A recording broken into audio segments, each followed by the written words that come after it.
प्रणाम। हर बार की तरह जैसे कोलांतक टीच अपनी प्रत्येक साधना के लिए एक विशेष स्थान का चयन करता है, इस बार भी हम साधना के लिए स्थान का चयन कर रहे हैं। तो अभी हम इस मार्ग से होते हुए आगे की तरफ जाएंगे और ऐसे स्थान का चयन करेंगे जहां साधना को संपन्न करने के लिए वो भावभूमि बन सके जिसकी आवश्यकता होती है। हम ऐसे स्थान का चयन करने जा रहे हैं जहां पानी की उपलब्धता कम होगी। वहाँ जैसे मेरे पीछे पानी के झरने बह रहे हैं, उस स्थान पर पानी की कमी होगी। शुष्क स्थान हमें चाहिए, ऐसा शुष्क स्थान जहाँ पत्थर ज़्यादा हों, घने वन ना हो, घना वन प्रदेश ना हो, क्योंकि प्रत्येक साधना की नियमावली बिल्कुल अलग अलग होती है। तो साधक को चाहिए कि अपनी साधना में यथा योग्य सफल होने के लिए और विशेष प्रकार की दीक्षा प्राप्त करने के लिए हिमालयों में, पर्वतों में, समुद्र के किनारे, रेगिस्तान में ऐसे योग्य स्थानों का चयन करें जो शास्त्रीय विधि और परंपरा के अनुसार उचित हो। तो अभी हम इसी मार्ग से आगे जाते हैं और तलाशते हैं महाअघोर साधना के लिए एक ऐसा महाअघोर स्थल जो इससे पहले किसी भी साधक ने ना चुना हो और जो अपने आप में दिव्य, अद्भुत, अलौकिक और बिल्कुल शैव स्थल हो, जिसको देखकर लगे कि हाँ, यही साधना के लिए उपयुक्त स्थल है।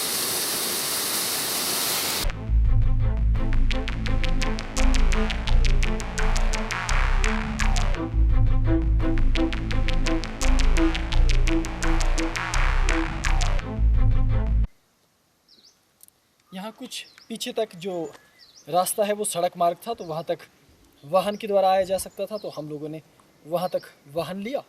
अब वहाँ से हम अब पैदल चलना शुरू कर रहे हैं। यहाँ से होते हुए ये रास्ता जाएगा। हालांकि अभी तक तो ये रास्ता जटिल नहीं है, लेकिन जब हम उस रास्ते के उस पार से नाले को पार करके, झरने को पार करके आगे निकल जाएंगे तो फिर सूखा इलाका शुरू हो जाएगा आगे। तो अब देखते हैं आगे चलकर कि आगे का रास्ता कैसा है और क्या वहाँ साधकों के लिए कोई स्थान मिलता है अथवा नहीं मिलता है। आइए।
अभी हम आपको उधर दिखाई दे रहा होगा, वो दूसरा तीसरा धुंध के बीच में एक पहाड़, वहाँ से होते हुए हम आए हैं।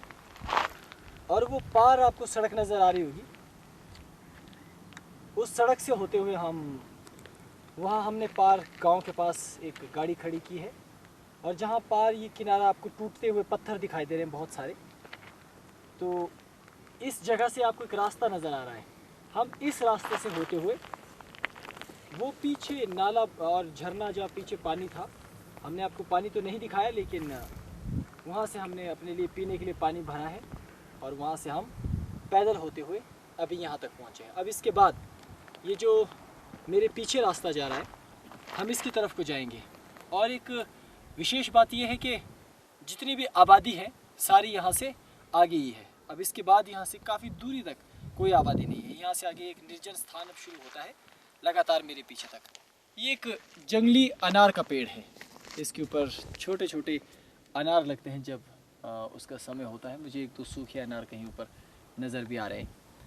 यहाँ की खासियत आप देख ही रहे होंगे, यहाँ की मिट्टी देखिए, ये देखिए इसके पत्थर, इसमें पूरी कंक्रीट है, क्योंकि ये जो पहाड़ है ये पूरी तरह से एक चट्टानी पहाड़ है और यहाँ बहुत तीखे पत्थर हैं।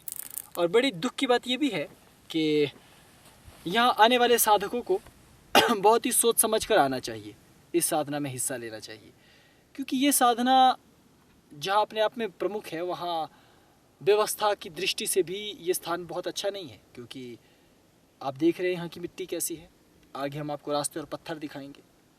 यहाँ हालत ये है कि ये इतना पतला सा रास्ता यहाँ है, लेकिन आगे तो ये पतला रास्ता भी नहीं है। अगर यहाँ से पाँव फिसलता है, थोड़ा आगे चलिए मैं दिखाऊंगा कि घाटी में आप कितने नीचे तक लुढ़क जाएंगे और फिर बचने का कोई यहाँ मतलब नहीं बनता है।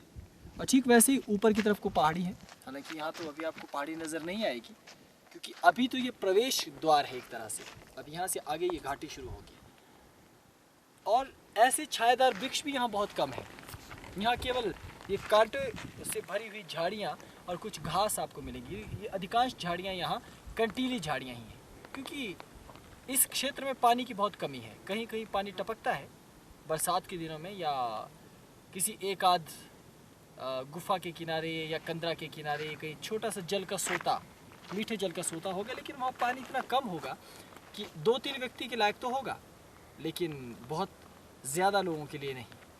इसीलिए लोग बार बार प्रश्न करते हैं साधक के, मैं चुनिंदा लोगों को ही क्यों ले जाता हूँ। पहली बात तो ये है कि हमें इस बात का ध्यान रखना होता है कि साधक मजबूत देह, कद और काठी का व्यक्ति हो, वो अच्छी तरह से इन स्थानों पर चलने फिरने के लायक हो। टेलीविज़न पर बैठकर या इंटरनेट या कंप्यूटर पर बैठकर आपको ये जगह बहुत ही अच्छी दिखाई दे सकती है, क्योंकि कैमरा में हमेशा चीज़ें ठीक ही नज़र आती हैं। लेकिन जब आप सामने 2-4 आपको ऐसी जगहों से होना पड़ता है तो आपका मोह भंग होने लगता है।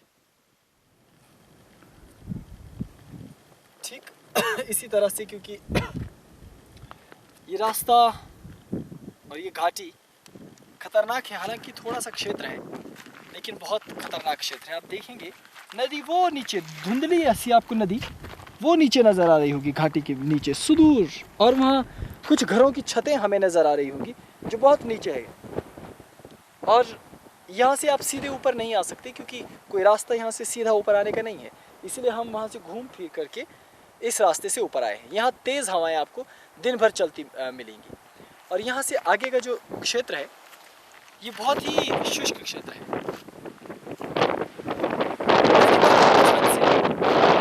साधना की है। लोग अक्सर ये पूछते हैं कि आपने कहाँ साधना की है, क्योंकि हमें पता नहीं चला। आपको पता चलेगा भी कैसे, क्योंकि मैं किसी शहर में आकर तो साधना करने वाला हूँ नहीं, या किसी को इन्फॉर्म करके या एप्लीकेशन लेटर देकर कि देखिए सरकार हम साधना करने जाने वाले हैं, ऐसा तो कुछ था नहीं। सुबह उठते थे नंगे पाँव इसी कंटीले इन पत्थरों के बीच में से और इन झाड़ियों के बीच में से होते हुए हम आगे गए। और क्योंकि अघोरेश्वर शिव मेरे प्रिय शिव रहे हैं और माँ भैरवी अघोरन मेरी गुरुमाता रही हैं, इसलिए बहुत हृदय था मेरा कि मैं साधकों को अघोर साधना के लिए एक ऐसे स्थान पर ले जाऊं जो अत्यंत दिव्य, अलौकिक और ऐसा ही हो जो अघोर साधना की बिल्कुल सर्वथा लायक हो। तो ये स्थान ऐसा नहीं है कि जल शून्य है। यहाँ से आगे भी आपको लोग आते जाते मिलेंगे, मार्ग में आपको लोग मिल जाएंगे 2-4, लेकिन बहुत कम लोग, क्योंकि खतरनाक रास्ते होने के कारण इन रास्तों पे कम लोग जाते हैं। फिर भी कौल संप्रदाय के साधक, कौलांतक संप्रदाय को मानने वाले लोग मृत्यु के भय से न तो ग्रसित होते हैं, ना उन्हें मृत्यु की चिंता होती है। लेकिन फिर भी एक पीठाधीश्वर होने के नाते, क्योंकि जब से मुझे पीठाधीश्वर चुना गया है, तब से मेरा ये उत्तरदायित्व है कि मैं ये सुनिश्चित करूं कि साधकों की जान पर कोई आफत ना आने पाए, उनको कोई नुकसान ना हो। वैसे भी हर गुरु की ये चिंता रहती है, और कौलांतकनाथ होने के नाते मेरी ये चिंता मेरे हिसाब से वाजिब भी है। लेकिन संप्रदाय तो ये कहता है कि साधक को इतना मजबूत होना चाहिए, इतना चतुर होना चाहिए कि वो तमाम अपने निर्णय स्वयं ले। इसलिए कोई भी निर्णय मैं नहीं लेता, लेकिन फिर भी मैं साधकों की साधना की स्थली, आवागमन, संसाधन, इन चीज़ों पर नज़र रखने का पूरा प्रयास करता हूँ, ताकि कोई अनहोनी ना हो, कोई दुर्घटना ना हो। बाकी तो सब इस ईश्वर के हाथ में है, जैसा वो चाहेंगे होगा तो वैसा ही। तो चलिए ठीक है, अब आगे चलते हैं, देखते हैं महाअघोरेश्वर महादेव के लिए के द्वारा पूर्व में सुनियोजित स्थान जो हमारे कौल संप्रदाय के साधकों की साधना के लिए पूर्व सुनियोजित होगा, वहाँ तक हम पहुँचते हैं और उस स्थान के मार्ग का आनंद लेते हैं। मैं आपको रास्ते में इस मार्ग के बारे में कुछ और भी बताता चलूँगा। आइए मेरे साथ आइए। अब देखिए एक छोटा सा उदाहरण कि मैंने कहा था कि यहाँ से नीचे बहुत ख़तरनाक जगह है। अब रास्ता ये इतना कर पतला है, एक पतला सा रास्ता नीचे जा रहा है, और ये देखिए उतराई, यहाँ से आप नीचे देख रहे होंगे। हालांकि मैं बड़ा पत्थर नहीं फेंक सकता क्योंकि नीचे भी जीव जंतु होंगे, लेकिन ये छोटा सा पत्थर मेरे हाथ में है। अब देखिए मैं इसे नीचे फेंक रहा हूँ, वो देखिए वो कहाँ नीचे चला गया झाड़ियों के बीच में, उसका पता नहीं चलेगा। तो ये जो पतला सा रास्ता है, इधर से ये भी और ये भी, ये खतरनाक है, इसलिए यहाँ पर सावधानी रखने की बेहद ज़रूरत है। 2-3 बातें और कुछ खास ख्याल रखने लायक है कि जो व्यक्ति नए हैं, जैसे शहरों से पहली बार ऐसे पहाड़ी इलाकों में आते हैं या ऐसे रास्तों पे, तो मैंने ये बताया कि यहाँ एक कंकरीले रास्ते हैं। आप जैसे आसानी से चप्पल पहनी हुई है तो मैं आसानी से इसमें चल रहा हूँ, तो ऐसी गलती नहीं करनी चाहिए, क्योंकि कंकड़ों पर व्यक्ति अगर उसके पास सामान है या ऐसे भी उतराई है तो फिसल सकता है और वो गिर सकता है, और अक्सर यहाँ से बहुत सारे लोग गिरते हैं। और हैरानी की बात तो आपको ये होगी जानकर कि यहाँ गाय और बैल इत्यादि चराने, उनको चारागाहों पर लोग लेकर आते हैं। आपको आगे मिल जाएंगी भेड़ बकरियाँ भी। हर साल, अभी भी हर साल बहुत से गाय, बछड़े, बैल आपस में लड़ते हुए या असावधानी के कारण यहाँ से नीचे गहरे नालों में जाकर गिर जाते हैं, खाइयों में जाकर, और बेचारे बच नहीं पाते। और हैरानी की बात तो ये है कि इस क्षेत्र में बहुत सारे लोगों की जान केवल ऊपर से पत्थर गिरने के कारण और सर पर चोट लगने के कारण होती है। इसलिए सावधानी बेहद अनिवार्य है। आप ऊपर देखेंगे कितना खतरनाक वातावरण यहाँ है। तो अभी हवा का आनंद है, थोड़ा आगे चलकर मैं आपको आगे की घाटी दिखाता हूँ।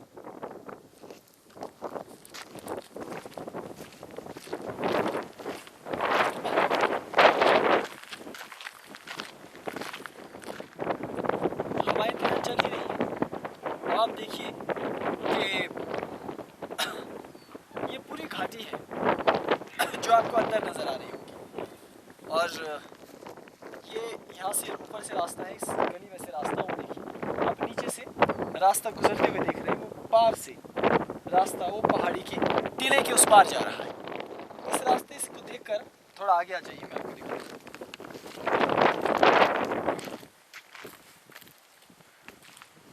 उस सामने गुजरते रास्ते को देखकर आप अनुमान लगा सकते हैं, वो देखिए, और वहाँ से यदि कोई गिर जाए तो उसका क्या हाल होगा, क्योंकि वहाँ बचने की कोई संभावना है नहीं, रास्ता होता है। इसलिए बहुत लोगों ने कौलांतक संप्रदाय से, कौलांतक पीर से बार गुजारिश की। मुझसे भी बहुत सारे साधकों ने निजी तौर पर भी आग्रह किया, कईयों ने पत्र लिखे, कईयों ने ईमेल और आधुनिक माध्यमों से, कईयों ने दूर संचार माध्यम से, कईयों ने इंटरनेट के माध्यम से भी संपर्क करके बार ये प्रार्थना की कि उन्हें भी शिविर में आने दिया जाए। अब आप बताइए कि एक धर्म प्रमुख होने के नाते मैं तो एक चोर व्यक्ति, एक गुंडे बदमाश व्यक्ति पर भी उतनी ही कृपा बरसाता हूँ जितना आम व्यक्ति पर। मेरे मन में भेदभाव नहीं है, और मैं चाहता तो हूँ कि प्रत्येक साधक इस साधना को संपन्न कर पाए। लेकिन अब आप खुद ही निर्णय लीजिए, ये कहाँ संभव है। हर एक व्यक्ति, क्योंकि उसने इस तरह की कोई ट्रेनिंग तो ली नहीं है या मिलिट्री ट्रेनिंग ली नहीं है कि हम उसे हर कहीं अपने साथ ले जाएं, क्योंकि एक एक व्यक्ति की जान बहुत मुश्किल होती है। और आप ये बताइए, यदि भगवान न करे किसी के साथ कुछ हो जाए तो उसका जिम्मेवार कौन है? इसीलिए हम बहुत ही चुनिंदा साधकों को और युवा साधकों को अवसर दे रहे हैं। एक और जहां भारत की सनातन आदि विद्याओं को यथारूप में सत्यमय तरीके से बचाना ज़रूरी है, वहीं ज़रूरी है मजबूत कद काठी वाले योग्य साधकों का चयन करना, क्योंकि कमज़ोर हमारे लिए भी मुसीबत बनेंगे और इस राष्ट्र के लिए भी मुसीबत बनेंगे। इसलिए युवाओं को मजबूत होना चाहिए। तो ये ऊपर से लेकर आप पूरी घाटी को देखेंगे, ये बिल्कुल सीधी घाटियाँ हैं और आपको बीच में एक छाया सी नज़र आएगी जिसे ट्रेस कहते हैं इंग्लिश में। ये पानी के झरनों का ट्रेस है। जब बरसात होती है तभी इन झरनों में पानी रहता है, अन्यथा ये सारे झरने आपको सूखे मिलते हैं। और हाँ, खास बात, जैसे ये सामने रास्ते के नीचे पत्थर का इतना बड़ा एक कटाव सा बना हुआ है, ढलान बना हुआ है, ऐसे स्थानों पर यहाँ गिद्ध रहते हैं। ये पूरा इलाका गिद्धों के लिए विख्यात है। आप आगे चलेंगे तो आपको गिद्ध ही गिद्ध मिल जाएंगे यहाँ से आगे। और यहाँ से आगे हमारे कंदराएँ हैं जहाँ हम साधना बाल्यकाल से किया करते थे। तो आपके सामने एक मौका है, एक और जहाँ हम आपको महाअघोर साधना की स्थली का चयन बताएंगे, वहीं हम अपनी कुछ पुरानी यादों को भी आपके साथ साझा करेंगे। तो चलते हैं ऐसे टेढ़े मेढ़े पहाड़ी पगडंडी के रास्तों पे और देखते हैं क्या है आगे। अब एक खांसी बहुत हो रही है। अब एक छोटा सा उदाहरण मैं बताता हूँ कि इन जगहों में आना जाना कितना कठिन है। हमारे पास एक ही, हिंदी में नमूना कहते हैं, इंग्लिश में मॉडल कहते हैं। अब आपको जो समझना है वो समझ लीजिए। ये विष्णु भैरव हैं। भैरव का मतलब है जो डरते नहीं हैं। तो फिलहाल तो ये बलि के बकरे हैं, इन्हें हम भेज रहे हैं वो पार। देखिए सामने वहाँ पत्थर है, तो ये आपको जाकर दिखाएंगे कि वहाँ तक कैसे जाना है और वहाँ से कैसे वापस आना है। वो सामने आपको एक झाड़ी दिख रही है, तो विष्णु भैरव वहाँ जाएंगे और हम आपको दिखाएंगे कि कैसे वहाँ पत्थरों के ऊपर जाके वहाँ से वापस आते हैं। तो आपको एक्चुअली गौर से देखना चाहिए, क्योंकि ये मेरा अंतिम हो सकता है। कोई बात नहीं, अभी हम जिंदा हैं पीछे बचाने वाले। चलिए जाइए, दीजिए। हाँ, इधर से जाइए, ऊपर से वो सामने पत्थर देखिए, पार चट्टान है, वहाँ तक जाकर वहाँ से वापस आइए। वो ऊपर, बहुत ऊपर नहीं, आप यहाँ से ना, हाँ इधर से जाइए। अब मैं साथ ही साथ आपको कुछ बुनियादी तरीके बताऊंगा। आप उधर कैमरा रखेंगे उनकी तरफ ताकि साधक देख सकें। झाड़ियों के बीच में से जब भी आप जाएं तो आपको बहुत सावधानी रखनी है, एक एक चीज़ पर, एक एक बिंदु पर। देखिए झाड़ियों में से आराम से होते हुए आप गुजरें। और जैसे इन्होंने एक बहुत बड़ी गलती की है कि कभी भी छोटे वस्त्र ऐसे स्थानों पर नहीं पहनने चाहिए, क्योंकि झाड़ियों की रगड़ लगती है और उससे ज़ख्म हो सकते हैं आपके शरीर पर। और यहाँ मक्खियाँ होती हैं जो बहुत बुरी तरह से आपको काटती हैं और आपको नुकसान पहुँचा सकती हैं। और कभी भी इन्होंने पाँव में चप्पल पहनी है, ऐसी गलती ना करें, क्योंकि ये आपके लिए बहुत हानिकारक सिद्ध होगी। और हमेशा जब आप ऐसी जगह पर चलते हैं तो इन झाड़ियों को हाथों से पकड़ कर रखने से आपको सहारा मिलेगा। और ऐसे स्थानों पर जहाँ ये देखिए रास्ते नहीं हैं, ये एक झरने के किनारे पहुँच गए, सूखे हुए झरने के किनारे। अब यहाँ से आगे जाने इनकी बस की नहीं है, ज़्यादा से ज़्यादा एक चट्टान ऊपर चढ़ सकते हैं, क्योंकि यहाँ से आगे जाने के लिए विशेष प्रशिक्षण की आवश्यकता होती है, जो गुरु के सानिध्य में बैठकर आपको सीखनी होती है। तो ये चट्टानी रास्ता है। अब आपको ये रास्ता कितना ख़तरनाक है या यहाँ कितनी जटिलताएं हैं, ये आपको अब इनकी स्थिति देखकर समझ आ रहा होगा। आ जाओ, वापस आ जाओ, क्योंकि यहाँ से आगे इनको भेजना ख़तरनाक मेरे लिए साबित होगा, क्योंकि बाद में अगर ये गिर जाते हैं तो मुझे ही अपनी पीठ पर उठाकर लेके आना होगा।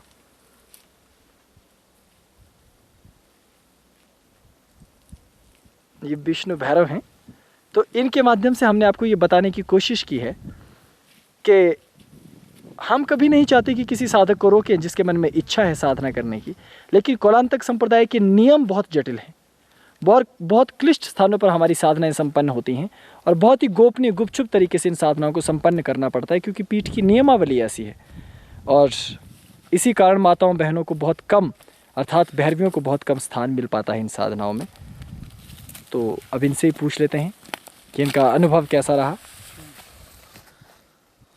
अनुभव सब ठीक था, लेकिन जो ये कांटे होते हैं ना, उसे वो बहुत चुभता है एक्चुअली, जब आप हाफ पैंट पहन रहे हो। इसीलिए आपको पूरे वस्त्र पहनने की हिदायत दी जाती है। और ये कहा जाता है साथ ही साथ कि आप अपने पास पाँव में अच्छे जूते रखें। और ये स्थान बहुत ही खतरनाक और डरावने हैं। अब आप इसकी जटिलता को समझ गए होंगे, तो अब आप हमारे साथ आगे चलिए इस सामने वाले इस मार्ग पे। ये जो पगडंडी जा रही है, इस पगडंडी पर अब हम कदम बढ़ाते हुए आगे की ओर चलेंगे और इस दर्रे के उस पार जा कर के आपको अगली पहाड़ी के दर्शन करवाएंगे।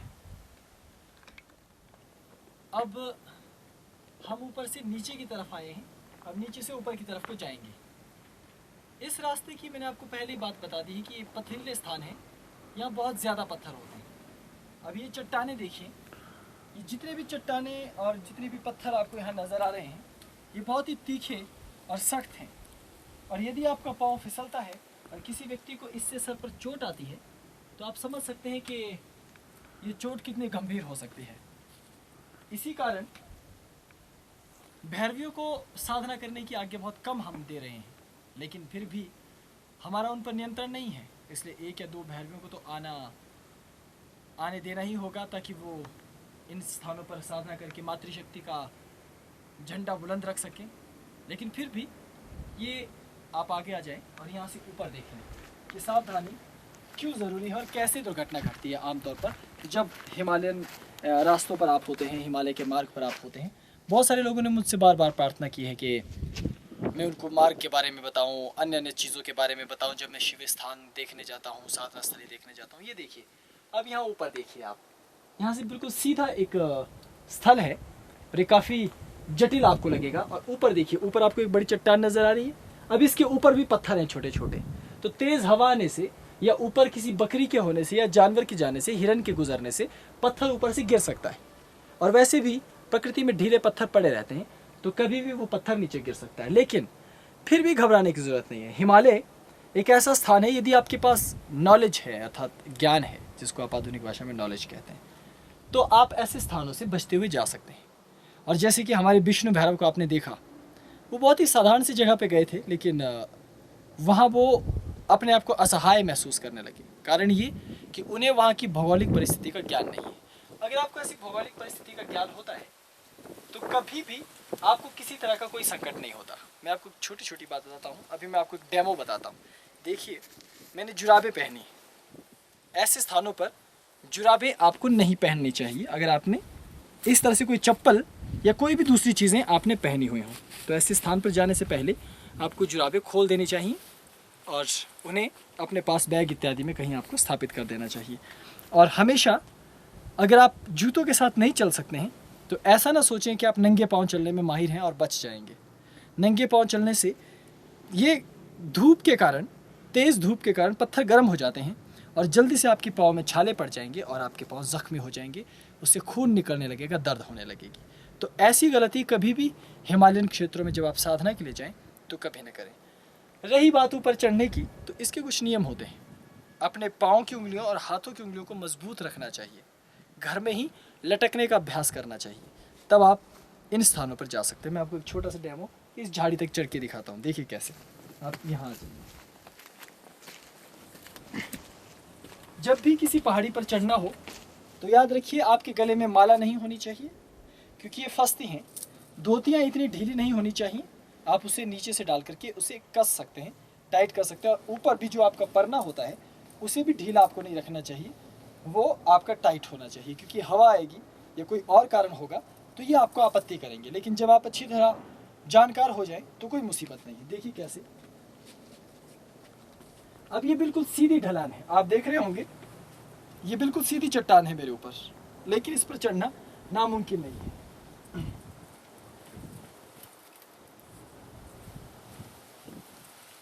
ऊपर चढ़ते समय याद रखें कि जैसे मैंने इस पत्थर को पकड़ा, तो कभी विश्वास न करें कि ये पत्थर मजबूत होगा, क्योंकि ये पत्थर जब आप इस पर बल लगाएंगे तो ये पूरा पत्थर निकल कर आ सकता है और आप सिर के बल नीचे गिरेंगे। और ऐसे स्थान पर फिर ना तो कोई एम्बुलेंस होगी, ना ही कोई आपातकालीन सहायता। इसलिए पूरी तरह जानकारी के बाद और जब आपको अच्छी तरह पता चल जाए कि पत्थर मजबूत है, तभी हाथ रखें। और 2 और सावधानियाँ कि आपको ऊपर चढ़ते समय ये सुनिश्चित करना है कि पत्थर की इन दरारों के बीच में कहीं सांप तो नहीं या बिच्छू तो नहीं, या कोई जहरीला जानवर तो नहीं। मान लीजिए आपने हाथ यहाँ रखा है, कोई जानवर आपको हाथ से अब काट ले तो आप अपने हाथ को पीछे खींचोगे और नीचे जा गिरोगे। इसलिए सावधानी। और मैंने आपको कहा है वस्त्र छोटे, क्यों? देखिए अभी मैंने धोती इसको ऊपर को नहीं मोड़ा है तो ये आपको परेशानी देगी ऐसे। अब देखिए ये मुझे देखिए पाँव मैंने यहाँ एक मजबूती से रखा है, एक हाथ से ये थामा है, छाती का बल है और ये हाथ मेरा मुक्त है। अब मैं यहाँ जगह ढूंढ रहा हूँ और सुनिश्चित कर रहा हूँ कि क्या मेरा ऊपर वाला हाथ जम गया है या नहीं। और जमने के बाद इस हाथ से मैं सहारा दूंगा और ऊपर लेकर ऐसे इस पाँव को ऊपर।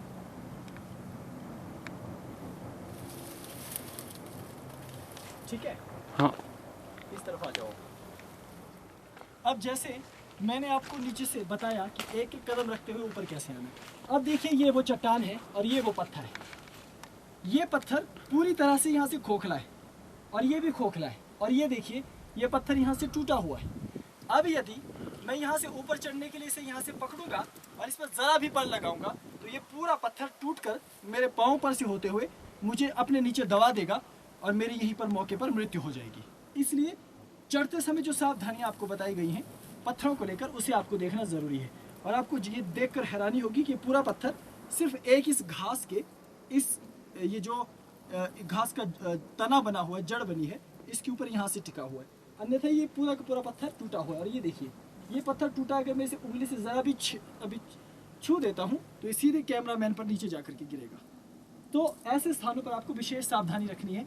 और जब आप आगे पीछे ऊपर नीचे जाएं तो हिमालय के इन वातावरण का आपको ध्यान रखना है। अब क्योंकि मैं इस स्थान से नहीं जाऊंगा, आपको ये दिखा रहा हूँ कि वापस कैसे आना है। वापस आने के लिए भी यहाँ मैंने कुछ नहीं किया है, उंगलियों को सिर्फ यहाँ रखकर एक हल्का सा सहारा दिया है। ये हाथ मुक्त है। अब इस तरफ को वापस ऐसे। और याद रखें पहाड़ों पर चढ़ना आसान होता है, उतरना सबसे मुश्किल। इसलिए उतरते समय ऊपर के हाथों को मजबूती से पकड़ना है क्योंकि अब आपको पाँव मुक्त होने चाहिए। इसलिए ऐसे जिस रीति से आप चढ़ते हैं उसी रीति से उतरने की कोशिश करनी चाहिए। आपको याद होगा मैं यहीं से ऊपर चढ़ा था, अब उतरूंगा भी यहीं से इसी प्रकार। ये देखिए, और मैंने आपको तब कहा था कि आपके पास जो धोती है वो छोटी होनी चाहिए अन्यथा मुसीबत होगी। अब देखिए मेरे पाँव को पीछे से दिखाइए कि मैंने पाँव कैसे लगाए। इसका कारण है कि जो धोती है वो लंबी है और जब मैं पाँव नीचे रखूँगा तो वो धोती उस पर आकर चिपकेगी और मुझे उतरने में कठिनाइयाँ पैदा करेगी। ये इस प्रकार से। ये अब देखिए, तो पत्थर का सहारा लेकर मैंने अपने आप को नीचे उतारा है ऐसे ऐसे। और ये अब देखिए पूरे कपड़ों की क्या हालत हो गई है। इसीलिए बहुत सारे लोग मुझसे ये पूछते हैं कि आप बहुत अजीब से कपड़े पहनकर हिमालय पर जाते हैं, इतनी कर आपकी वेशभूषा होती है, ऊपर से इतना टाइट सा आपने कपड़ा पहना होता है और माला के नाम पे कुछ मन के ही होते हैं। अब आप बताइए कि यदि यहाँ मैं राजसी वस्त्र, इस तरह के राजसी वस्त्र पहनकर हिमालय पर चढ़ने लगूँ और साधना करने लगूँ तो क्या मैं अपने स्थान तक पहुँच पाऊँगा? शायद नहीं। इसलिए साधकों को एक एक चीज़ के प्रति सजग रहना होता है, उन्हें चीज़ें सीखनी होती हैं। कुलांतक संप्रदाय का मतलब ये है 64 कला संपन्न। आज हम मुक्त घूम रहे हैं, स्वतंत्र हैं। कल कोई राजा हमें अपनी कैद में रख सकता है, कारागार में हमें रहना पड़ सकता है, परसों किसी विदेश में जाना पड़ सकता है, या कभी देश निकाल दे दिया गया तो किसी रेगिस्तान में रहना पड़ सकता है, कभी आपको ध्रुवीय प्रदेशों में रहना पड़ सकता है। यदि आपके पास जानकारी है तो आपका कुछ नहीं होने वाला, बस यही मैं बताना चाहता हूँ। अब आगे चलते हैं। पहले मैंने आपको रास्ते पे मिट्टी दिखाई अपने हाथ में, वो लाल मिट्टी थी लाल रंग के इस्तेमाल में। अब ये देखिए ये सफ़ेद चट्टान है, आपको लगेगा ये पूरा पत्थर है, लेकिन ये पत्थर बहुत कमज़ोर होता है, कितनी आसानी से टूट जाता है। ये देखिए हाथ पे, और इसको जब आप ऐसे रगड़ते हैं तो देखिए ये सफ़ेद रंग बन जाता है। आप सोचते होंगे कि हम कौलाचार के लिए हिमालय में रंग कहाँ से लेकर आते हैं, यंत्र बनाने के लिए, अलग अलग चीज़ें बनाने के लिए। तो हिमालय में हम यहाँ कोई दुकान तो है नहीं या कोई फैक्ट्री तो खोली नहीं है हमारे गुरुओं ने, बस प्रकृति ने एक फैक्ट्री दे रखी है, उसी से हम अलग अलग रंग देते हैं। वो आपने लाल रंग देखा, ये सफ़ेद रंग है, आगे आपको पीला, काला और नीला भी मिल जाएगा। तो इसी तरह प्रकृति से ही संसाधन लेकर हमने साधना की है। और इस बार तो महा अघोर साधना होने वाली है। अधिकांश चीज़ें प्रकृति की होंगी।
इन रास्तों के बारे में मैंने पहले बताया था कि यहाँ का कड़ा ढलान है।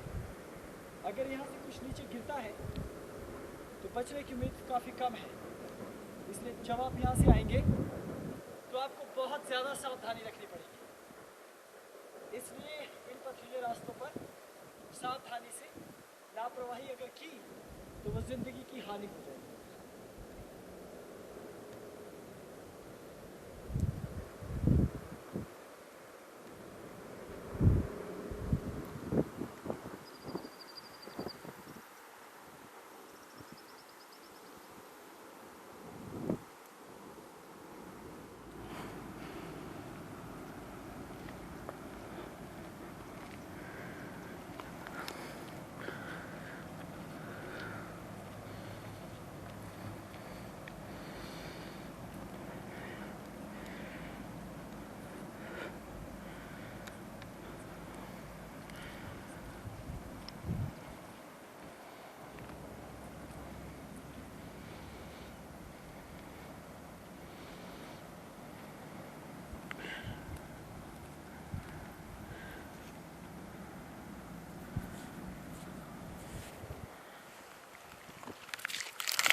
जाओ।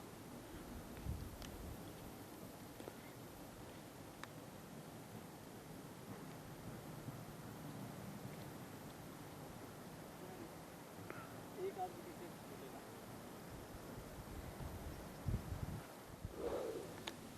अब बहुत तेज़ धूप लगी हुई है, ऊपर से सूर्य चमक रहा है और हवा भी चल रही है।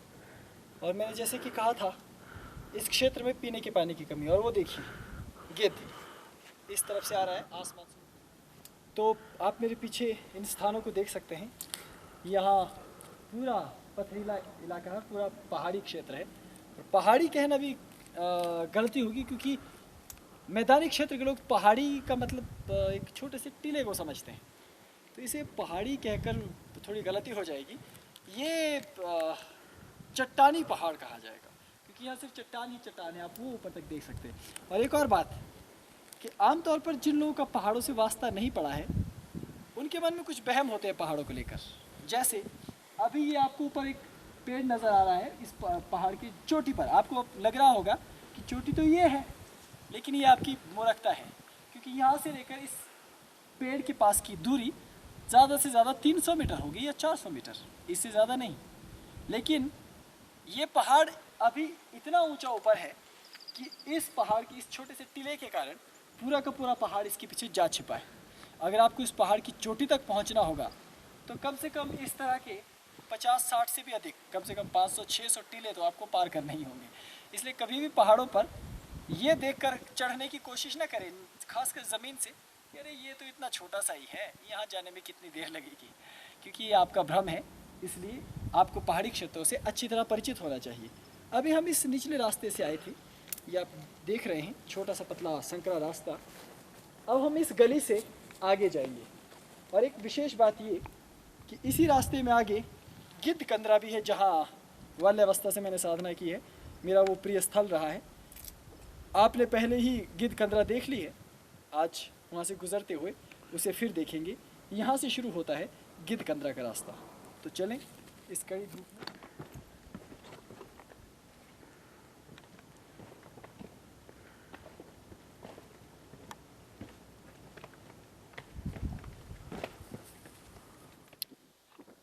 अब देखिए, हम रास्ते में चल रहे हैं।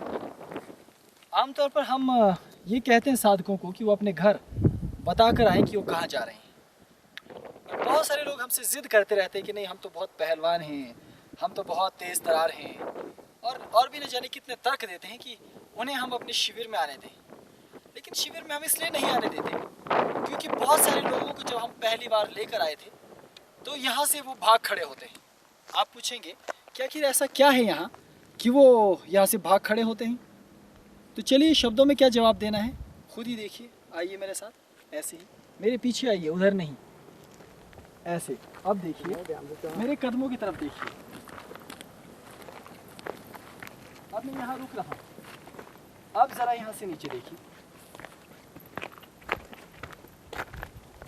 अब आप यहाँ से अंदाज़ा लगा सकते हैं ठीक ठीक कि मैं कहाँ हूँ और यहाँ से नीचे क्या है। अब यदि मैं यहाँ बैठ जाता हूँ तो ये मेरी कमज़ोरी नहीं है, क्योंकि मेरी आदत है। लेकिन क्या आप यहाँ ऐसे बैठ सकते हैं? ये आप यहाँ से नीचे देखकर खुद अंदाज़ा लगा सकते हैं। और जिन लोगों को ऊंचाई पर ना रहने की आदत हो, तो वो अगर यहाँ ऐसे बैठ जाएं तो उन्हें झाड़ी पकड़कर बैठना चाहिए। और वैसे भी यहाँ किसी को भी बैठना हो तो झाड़ी पकड़कर ही बैठना चाहिए, क्योंकि यहाँ से केवल नीचे देखने से ही आंखों के सामने अंधेरा छाने लगता है, जैसे कि मुझे भी हो रहा है। और यहाँ से मिट्टी बहुत कमज़ोर है, ये देखिए, ये देखिए। आप इस रास्ते को देख लीजिए भली प्रकार। और यहाँ से अगर आपका पाँव फिसलता है तो फिर कैसे बचेंगे? और फिर आप हमारे साथ जिद करते हैं कि साधक मुझे अलग अलग नामों से पुकारते हैं। कोई कहते हैं कोलांतकनाथ हमें ले नहीं जाते, कोई कहते हैं ईश पुत्र बहुत घमंडी हैं, हमें अपने पास आने नहीं देते, कोई कहते हैं महायोगी सत्येंद्र नाथ अपने आप को न जाने क्या समझते होंगे, कोई कहता है कि नहीं ये तो भगवान के अवतार हैं इसलिए ज़्यादा अवतारी पुरुष बनते हैं। देखिए, मैं क्या हूँ क्या नहीं इसे छोड़ दीजिए, केवल इस बात का ध्यान रखिए कि यदि आपको किसी कारण इनकार किया जाता है तो उसके पीछे मेरा भगवान होना, मेरा घमंड होना या भेदभाव करना, ये सब कोई कारण नहीं है। या मैं कोलांतक पीठाधीश्वर हूँ, ये मेरी मन मर्जी है, ये कारण नहीं है। कारण है आपकी ज़िंदगी। एक छोटा सा धक्का और वो नीचे की गहरी खाई। अब आप बताइए कि यदि यहाँ से मैं खुद भी गिर जाऊँ तो मैं खुद भी 10 बार सोचूंगा क्या मुझे वापस आना चाहिए या नहीं। तो ये रास्ते बेहद खतरनाक और जटिल हैं। इसी कारण ऐसे रास्तों से पार जाना एक तरह से यमलोक की घाटी में कदम रखने जैसा ही है।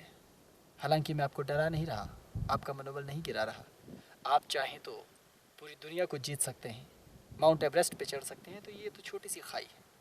लेकिन मेरा उद्देश्य डराना नहीं, आपको सतर्क करना है और समझाना है कि आखिर क्यों कोलांतक पीठ की साधनाएं जटिल हैं और क्यों छोटे बच्चों को आने से बार बार मना किया जाता है।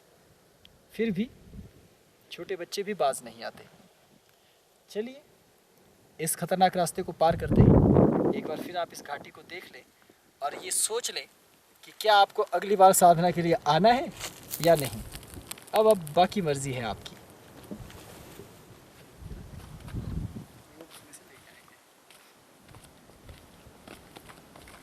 एक चूक हुई ना, नहीं होती जीवन भर के लिए, फिर वो मुझे तो होती, फिर जगह क्या क्या बातें होती है।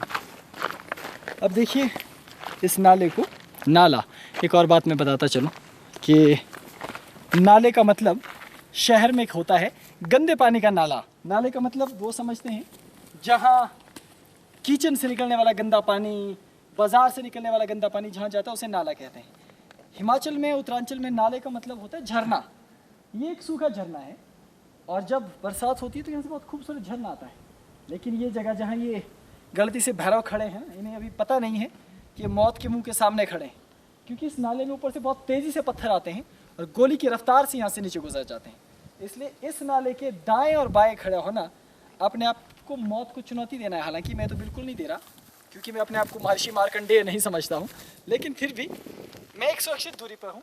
लेकिन ये जो आप स्थान देख रहे हैं ऊपर से लेकर, ये बेहद गंभीर है और ऊंचाई ज़्यादा होने के कारण जो पत्थर का टुकड़ा ऊपर से गिरता है वो बेहद हानिकारक सिद्ध होता है। तो चलिए ये सामने का रास्ता आप यहीं से देखिए, हम आगे जाते हैं ज़रा।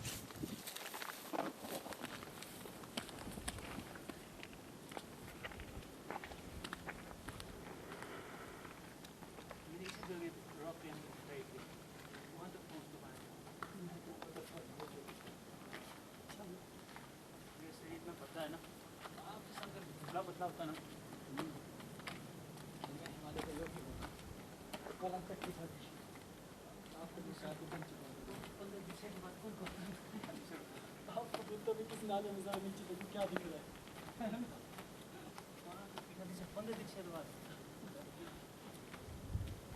आप तो अभी तक अपनी राजनीति में आप किसी तरह किसी किया आपने हर हाथ से नहीं वो छोड़ एक ही श्लोक है वो आपको तो 20,000 पीछे तक दिए होंगे ना। ठीक है, मेरे गुरु कृपा, लेकिन आप फिनिश किया कैसे? चमत्कार पीठा भीष्म बने तो अभी पंडित जी नहीं बने होते। आ जाओ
आपने रास्ते तो देखे ही, यहाँ घास है। इन्हीं घासों से हम जब छोटे होते थे, हमारे पास इतना बैग कहाँ होते थे, इसी की रस्सी बनाते थे गोल गोल करके, और रस्सी के ऊपर ही अपना सामान पीठ पर उठा कर ले जाते थे।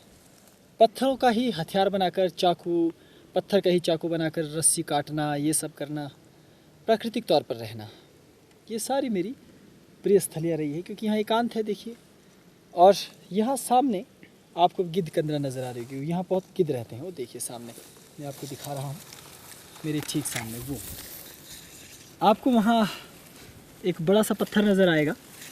उस पत्थर के पास हमेशा संध्या होते ही आपको बहुत सारे गिद्ध वहाँ करके बैठते हुए नज़र आएंगे। यहाँ ऊपर चढ़ने का रास्ता नहीं है, एक पतली सी तिरछी दरार आपको नज़र आ रही है। इसी दरार के साथ साथ हम ऊपर जाते हैं, और ये जो एक सफ़ेद सा पत्थर बीच में नज़र आ रहा है, इससे भी ऊपर चढ़ के वहाँ देखिए अभी एक झाड़ी सी हिल रही है, बिल्कुल ऊपर कोने के पास। वहाँ से भी अंदर को जाने की जगह है। वहाँ ऊपर अंदर छत के ऊपर यहाँ वो कंदरा है जहाँ हम बिना किसी शोर शराबे के, बिना किसी के द्वारा परेशान किए हुए लंबे समय तक वहाँ रह सकते हैं, वहाँ साधना कर सकते हैं। मैंने लगातार वहाँ साधनाएं की। यहाँ कोई ध्वनि नहीं है, यहाँ घास की आवाज़ है, और इस घास पर जब हवाओं के थपेड़े पड़ते हैं तो देखिए ऊपर तक लहलहाते हुए जाते हैं, और हमेशा आपके सर पर 2-4 गिद्ध मंडराते रहेंगे, वो भी ऊपर मंडरा रहे हैं। पूरा इलाका बहुत ही गोपनीय है, शानदार है, और सबसे अच्छा है। ऐसे स्थान तक अब ये देखना है कि हमारे इस आने वाले शिविर में हमने उन्हीं साधकों को अनुमति दी है जो पुराने साधक हैं। उन्हीं को यहाँ आने का ऐसा अद्वितीय अवसर और मौका मिल रहा है। अब देखते हैं कि वो इस ऐतिहासिक अवसर का कैसे लाभ उठाते हैं और कैसे समझ पाते हैं इस अद्वितीय विद्या, अद्वितीय शिविर और उसके एक एक मर्म को।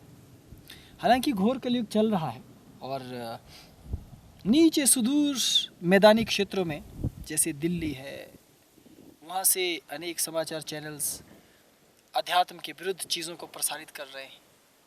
मैदानी क्षेत्रों में बहुत से नास्तिक हैं, लगातार अपने अधर्म को फैलाने में जुटे हुए हैं। बहुत से पापात्मा हैं जिनसे कभी ये सहन नहीं होता कि कोई अध्यात्म पुरुष, भले ही मेरी तरह यहाँ एकांत बिहड़ में जहाँ वो मंडरा भी नहीं सकते, वहाँ भी यदि हम अध्यात्म का कोई कार्य करें तो उनको तकलीफ़ होने लगती है। लेकिन फिर भी देखना तो है ही, भले ही कलयुग है, लेकिन हमारे गुरु की सतयुग की चेतना आज भी अलग जगाए हुए है। तो कुछ साधक तो इसका अभ्यास ज़रूर करेंगे। देखना ये है कि क्या वास्तव में वो साधना के उस तल तक पहुँच पाते हैं जहाँ शिव परम अघोर अवस्था में विराजमान होते हैं। हम रुक रुक कर चल रहे हैं, यहाँ की ठंडी हवा का भी आनंद ले रहे हैं। अभी बहुत आगे जाना है, थोड़ा गिद्धकंदरा के नज़दीक चलते हैं। वहाँ भी सूखा हुआ झरना है। इस क्षेत्र में मैंने बताया था कि पानी की कमी है, तो थोड़ा और आगे चलते हैं उस मूल स्थान तक जहाँ शिविर होना है। तो चलिए कुछ कदम और आगे चलते हैं और देखते हैं आगे रास्ते में क्या क्या कठिनाइयाँ हैं, जटिलता है, और कैसे हम आगे पहुँच पाते हैं। बहुत सुंदर हवा है। काश आप अपने टेलीविज़न स्क्रीन से बाहर आकर या अपने इस इंटरनेट स्क्रीन से बाहर आकर इस प्राकृतिक आनंद को हमारे साथ ले पाते, अनुभव कर पाते। वास्तव में बहुत दुर्भाग्य है उन लोगों का जो अपने घरों में चार दीवारी के भीतर सिकुड़े रहते हैं और ज़िंदगी यूं ही बीत जाती है, क्या कहते हैं उसे आधुनिक भाषा में, कमेंट करते हुए। तो कम से कम कमेंट ही करो, हम तो आगे निकल रहे हैं। अब जाइए, मैं पैनिंग करता हूँ।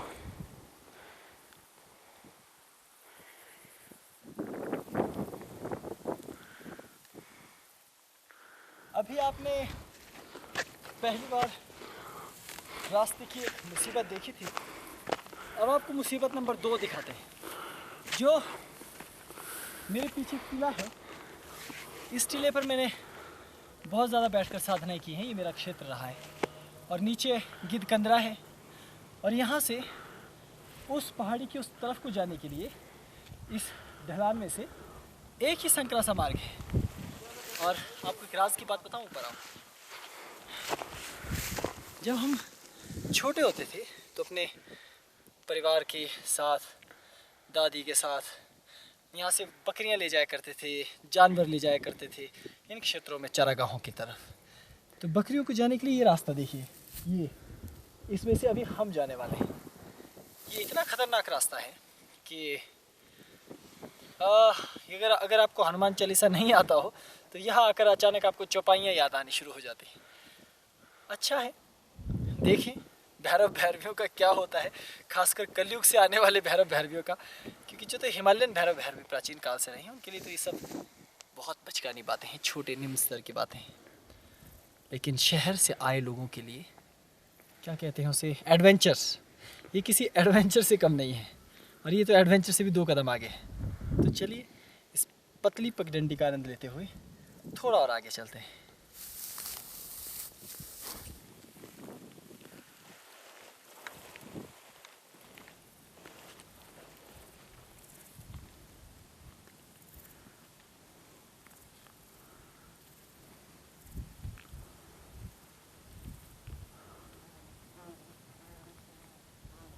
और एक खास बात है कि मेरे साथ आने वाला कोई व्यक्ति आने वाले साथ को ये नहीं बताएगा कि यहाँ रास्ता कैसा है, क्योंकि बेचारे आधे ऐसे ही भाग जाएंगे नहीं तो। इसलिए मंत्र याद रखना, गोपनीयम गोपनीयम अति गोपनीयम, ठीक है।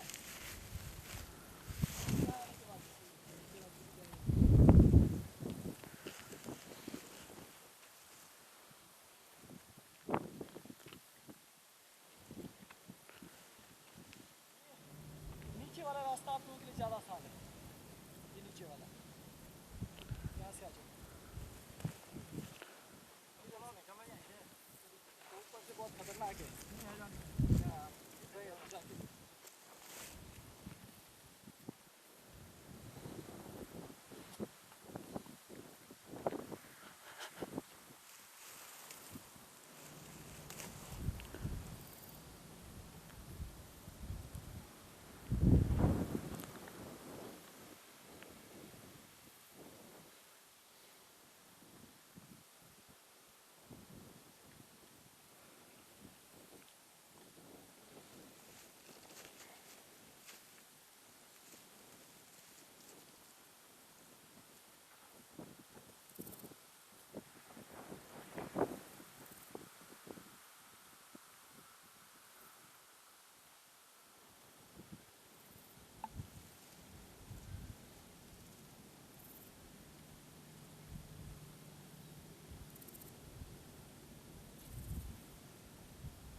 पहाड़ी झरने, हालांकि ये झरना भी सूखा हुआ है, हमारी किस्मत ही सूखी हुई है।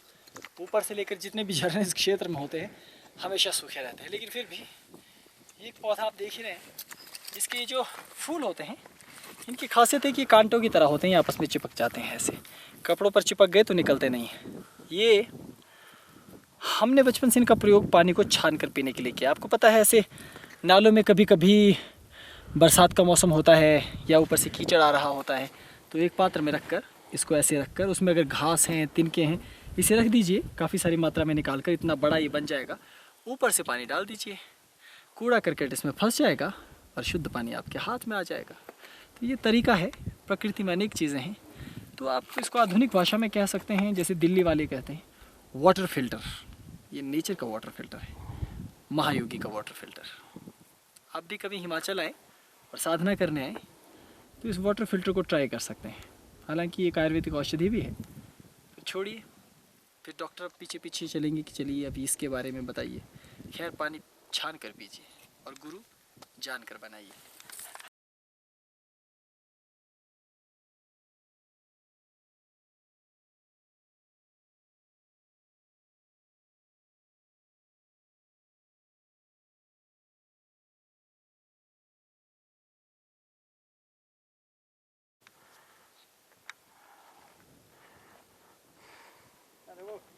निकाली देखो भांग निकाली लोगों ने। ये सब भांग का है पर देखो जाए घास काट रहे।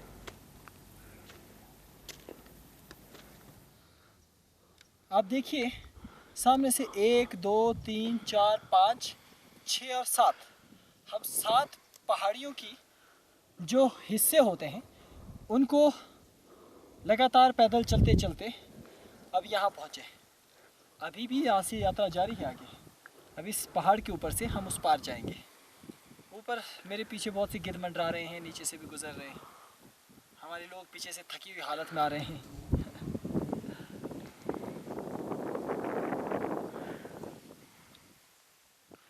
आपने देख लिया होगा, इसलिए हिमालयन योगी होना अपने आप में एक चुनौती तो है। काश सब इस बात को समझ पाते, क्योंकि घर में बैठकर किसी को भी कुछ कह देना बहुत आसान होता है।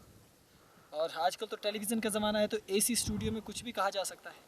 लेकिन जब मैदान जंग में कोई व्यक्ति आता है तो हकीकत का सामना होता है, तो पता चलता है। ठीक वैसी साधना जगत भी है।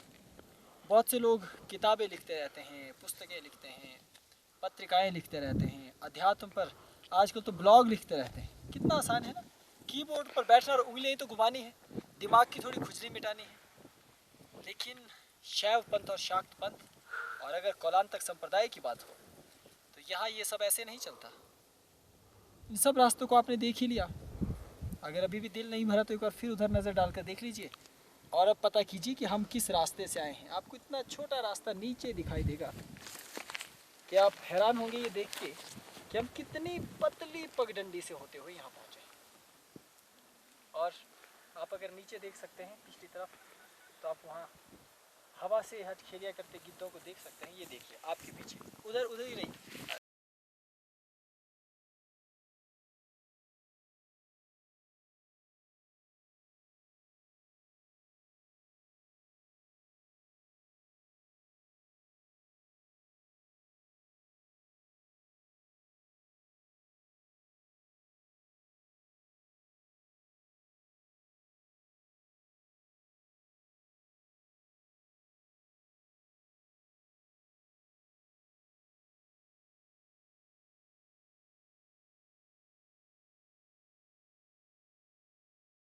तो मैं आपको बता रहा था, अगर आपने गिद्ध देख लिया हो अच्छी तरह से, तो अब सिद्ध को भी देखो साथ में, गिद्ध को छोड़ दो, है ना।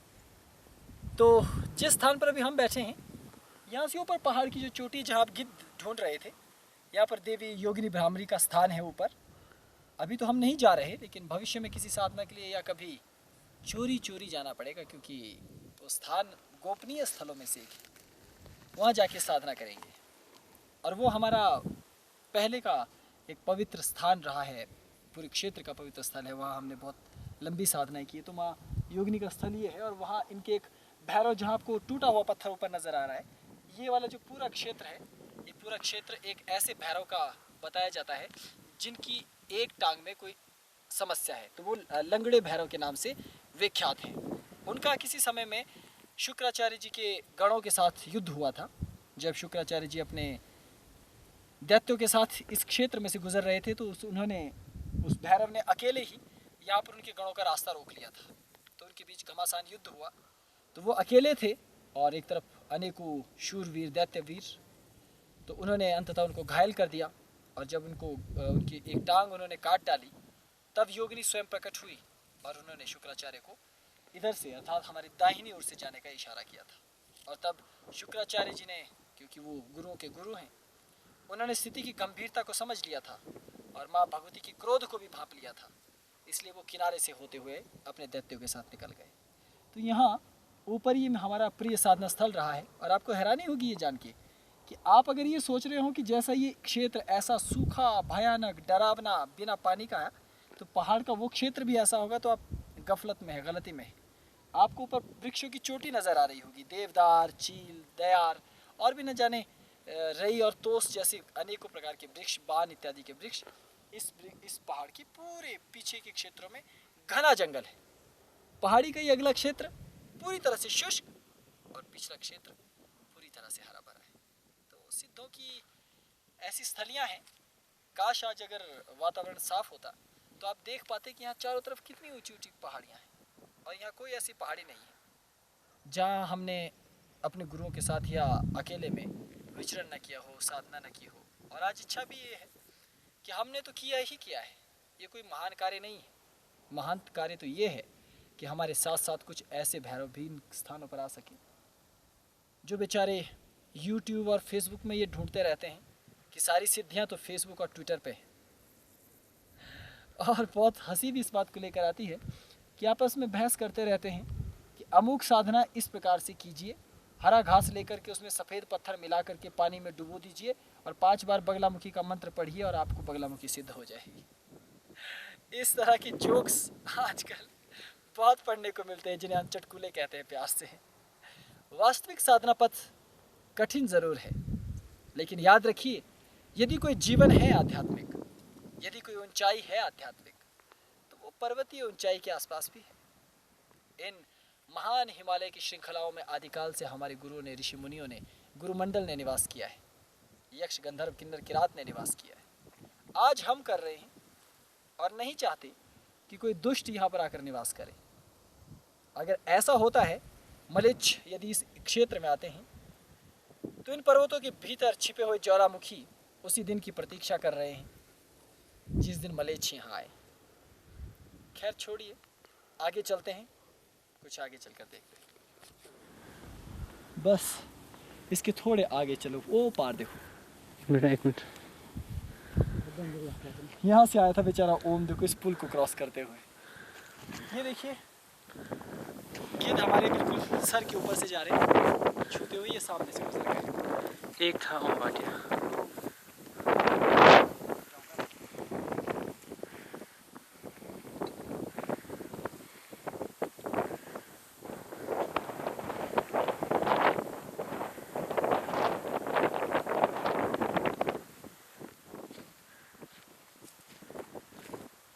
अब हम ये खतरनाक पगडंडी पर चढ़ने वाले हैं, तो यहाँ हम अपने कपड़ों को, क्योंकि तेज़ हवा है, धोती को ज़रा ऊंचा उठा लेंगे ताकि ये आपके पाँव में न फंसे, और लंबे कपड़ों को भी थोड़ा अपने पास रख लेंगे ऐसे, ताकि आप पगडंडी पर बिल्कुल से भी किसी असुविधा में न फंस जाए। और गिद्धों से डरिएगा मत जो आपके आसपास मंडरा रहे हैं।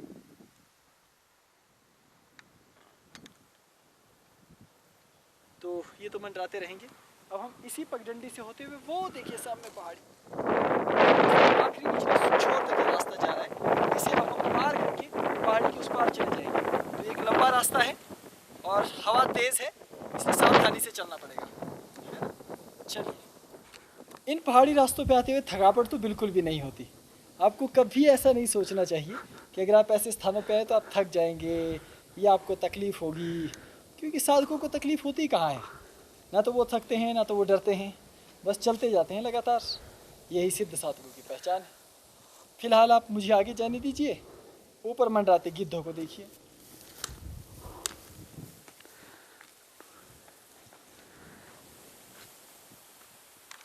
हिमालय का जो क्षेत्र है ये अत्यंत पवित्र और रमणीय स्थल होता है।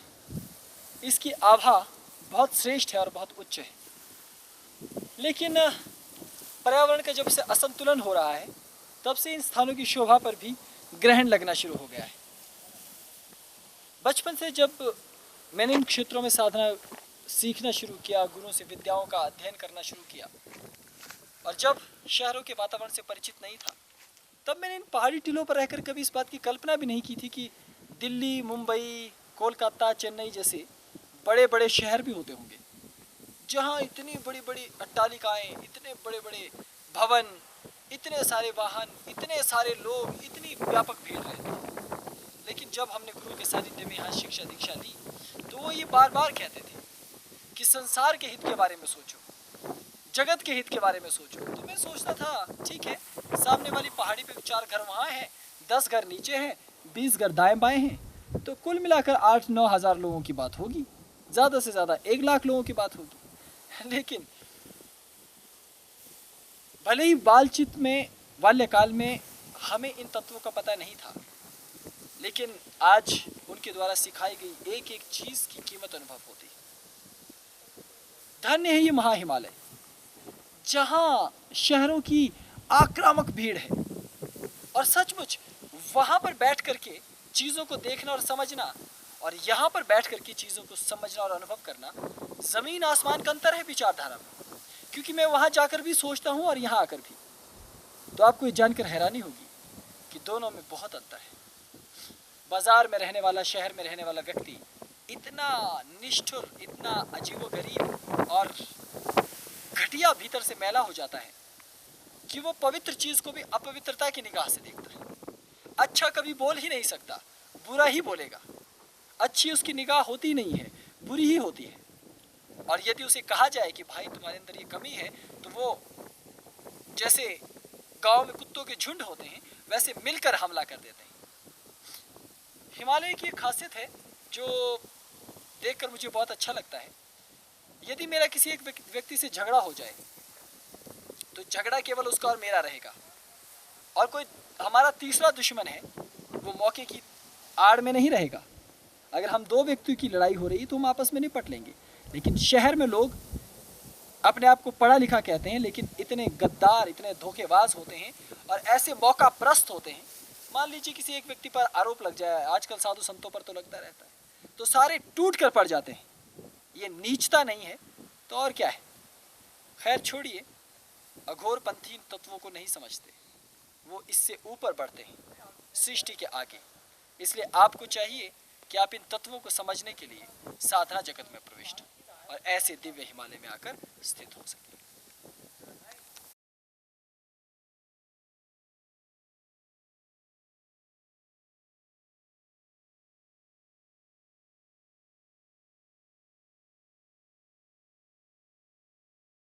हिमालय दिव्य स्थल है। यहाँ वातावरण बहुत ही पवित्र रहता है। हर जगह इस तरह की फूल पंखुड़ियाँ आपको मिलेंगी, सुगंधित वातावरण है। लेकिन प्राचीन काल के ऋषि मुनियों की तरह इन हिमालयों पर साधना करने वाले अब लगभग लुप्त होते जा रहे हैं। अधिकांश सिद्ध योगी पृथ्वी से पलायन कर रहे हैं या कर चुके हैं। जो थोड़े से बचे हैं हमारी परंपराओं के, ये कहा जा रहा है कि बहुत जल्द ही वो भी पृथ्वी को छोड़कर किसी अन्यत्र ब्रह्मांड में जाने वाले हैं।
तो हम सूखे इलाके से निकल चुके हैं, अब हम वन प्रदेशों में पहुंच गए।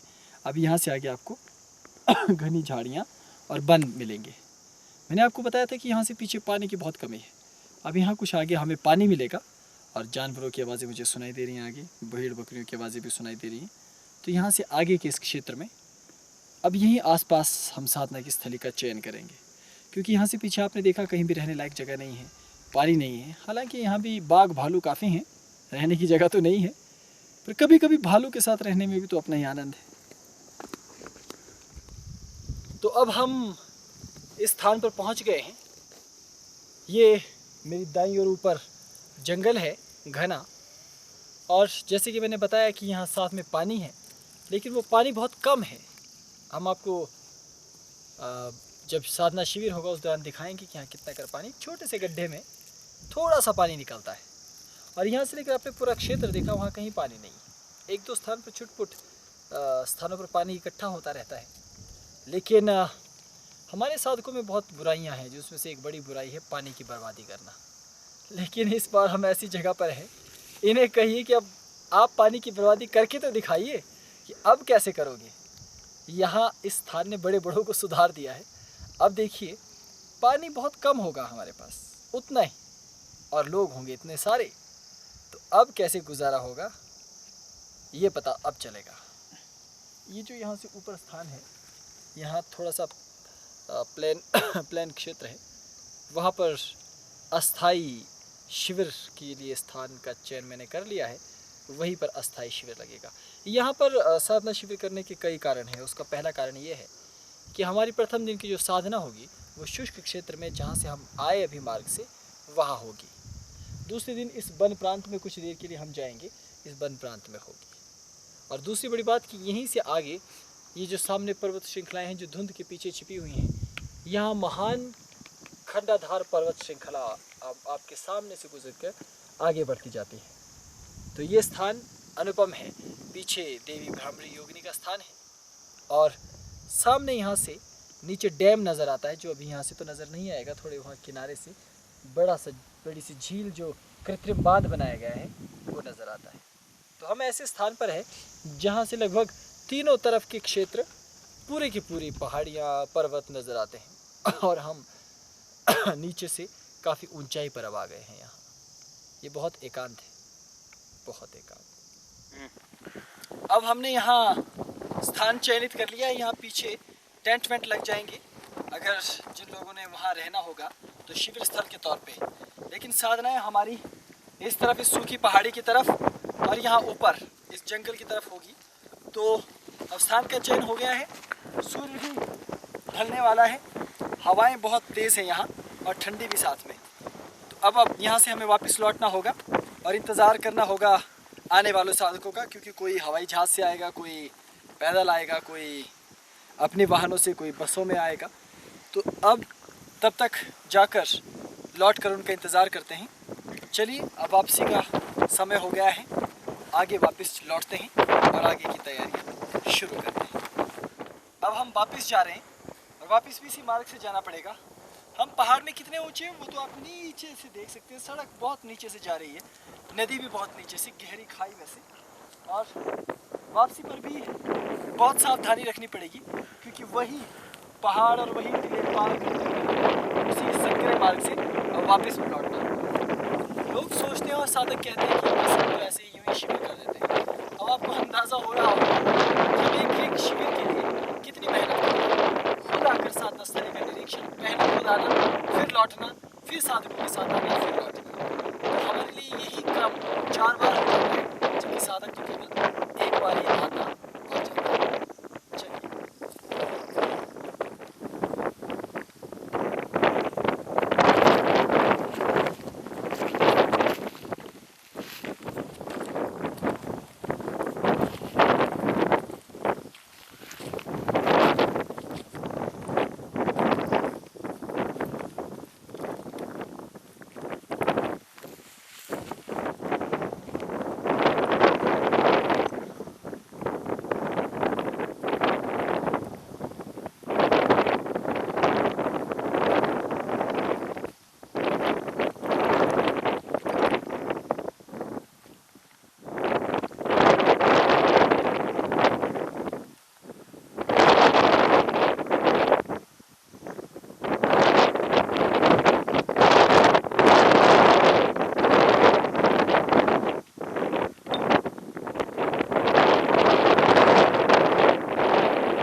पहाड़ी मुझे इसलिए पसंद है, लेकिन यहाँ से उतरना आसान नहीं है, इसलिए मेरे कदम के ठीक पीछे चलो भाई।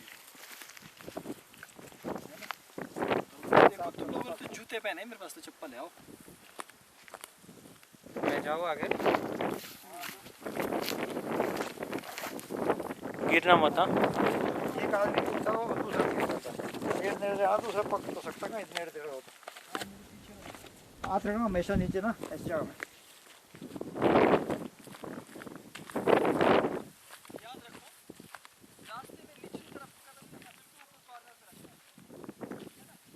नीचे घास होता है, ये घास है ना, ये धोखा देता है कि रास्ता होगा, आपने इसमें पाँव रखा, आप गिर गए, ठीक है ना। नीचे पाँव नहीं रखना।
Don't try this at home or in jungles or in forests. Statutory warning.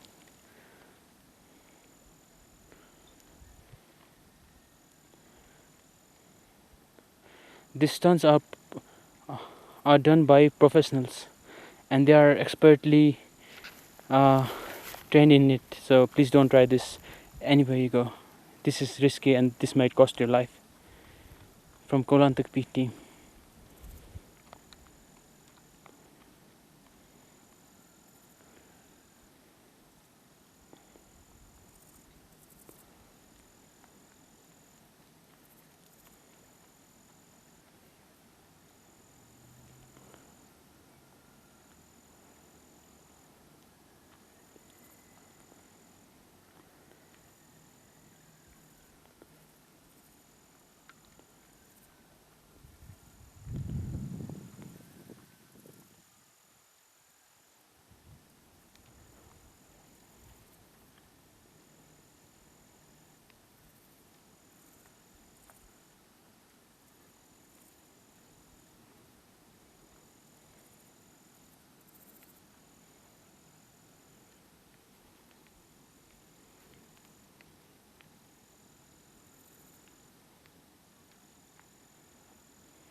और अब हम पूरी यात्रा करके वापस आ चुके हैं स्थान निश्चित करके।